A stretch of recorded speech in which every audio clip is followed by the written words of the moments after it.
При всем при этом Владимир Путин еще год назад подписал закон о запрете в России продавать вейпы детям и подросткам, даже если продаваемое устройство не содержит никотина. Правда, недобросовестные коммерсанты продолжают продавать несовершеннолетним электронки. Ну а мы решили провести эксперимент и лично в этом убедились. А можно вот эту? Прилку. Вот эту уже давай.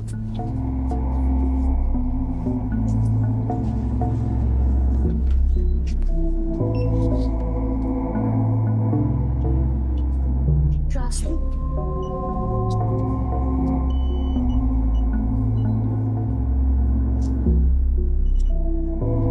Что-то у меня документы не спросили.